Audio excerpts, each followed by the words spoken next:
क्या एक गोल रोटी किसी साम्राज्य को उखाड़ फेंक सकती है? 1857 में रातों रात हजारों रोटियां गांव गांव बांटी जा रही थी।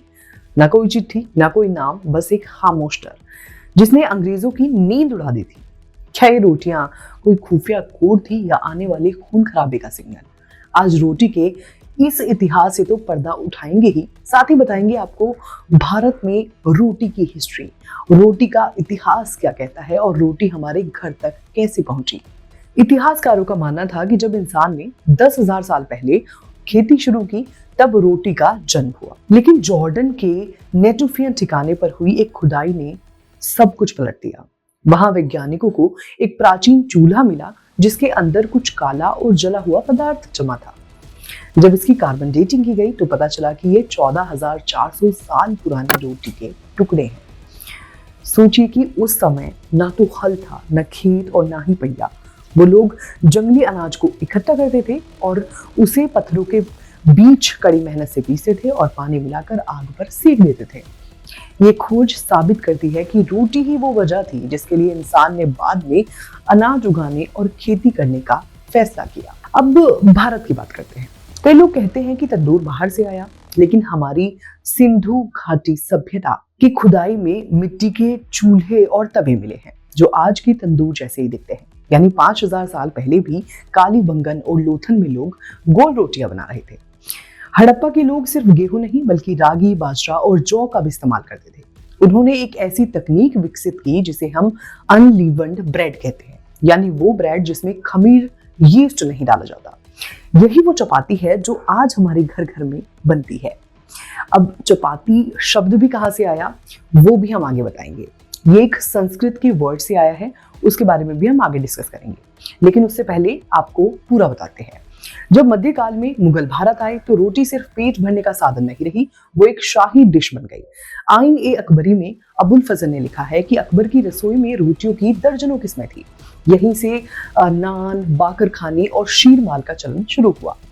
अकबर को तंदूरी रोटी इतनी पसंद थी कि वो अपने साथ चलते फिरते तंदूर लेकर सफर करते थे।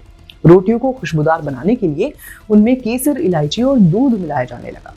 इसी दौर में रोटी और सालन की वो जोड़ी बनी जो आज भी पूरी दुनिया में मशहूर है। अब आते हैं अपने इंटरेस्टिंग मुद्दे पर, रोमांचक हिस्से पर, जिसे बीबीसी ने अपने लेख did a flat bread help and British rule in India में विस्तार से समझाया है। जो बात है वो फरवरी 1857 की है। मथुरा के एक मजिस्ट्रेट मार्क थॉर्नहिल ने देखा कि रातों रात रोटियां एक गांव से दूसरे गांव भेजी जा रही हैं। एक चौकीदार जंगल से आता, दूसरे गांव के चौकीदार को 5 रोटियां देता और कहता कि इन्हें बनाओ और आगे भेज दो। अब बीबीसी के मुताबिक इस आंदोलन की 3 बड़ी बातें हैं। वो क्या है? बीबीसी ने लिखा है कि ये रोटियां इतनी तेजी से फैली कि इसकी रफ्तार अंग्रेजों की सबसे तेज जो डाक सेवा थी उससे भी ज्यादा थी।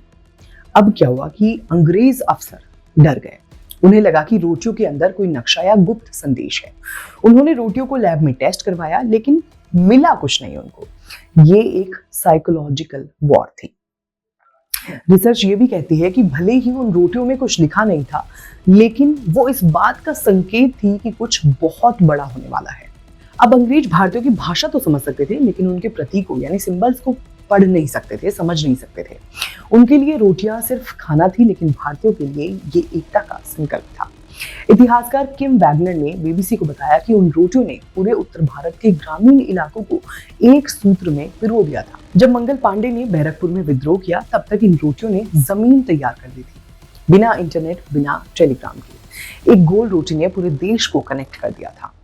दिल्ली के पहाड़गंज थाने के थानेदार मुइनुद्दीन हसन खान ने अपनी डायरी में भी लिखा है कि कैसे फरवरी की एक सुबह इंद्रप्रस्थ का चौकीदार भागता हुआ आया। उसके हाथ में एक चपाती थी जो उसे सराय फारूक खान चौकीदार ने दी थी। सावरकर ने भी अपनी किताब 1857 का स्वातंत्र्य समर में लिखा है कि ये रोटियां कोई साधारण खाना नहीं थी। ये पके हुए और गुस्से में भरे भारतीयों के लिए एक अलार्म थी, एक इशारा कि अब उठने का वक्त आ गया है।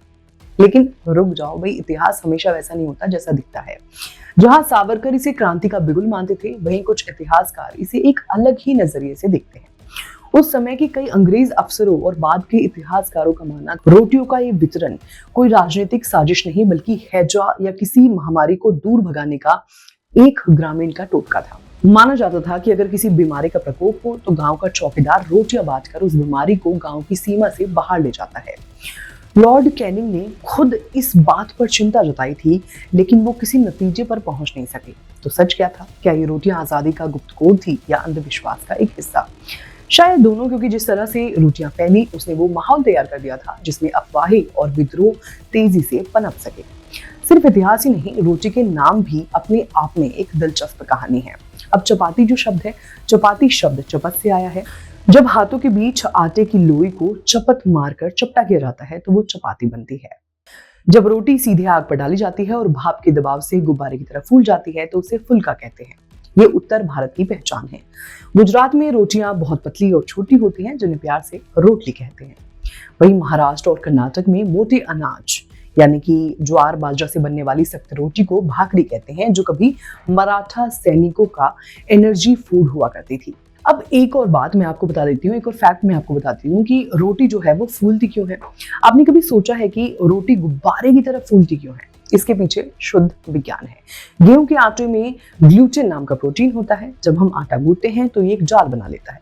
आंच पर जब रोटी सिकती है तो आटे के अंदर का पानी भाप बन जाता है। ग्लूटेन का जाल इस भाप को अंदर कैद कर लेता है और रोटी फूल जाती है।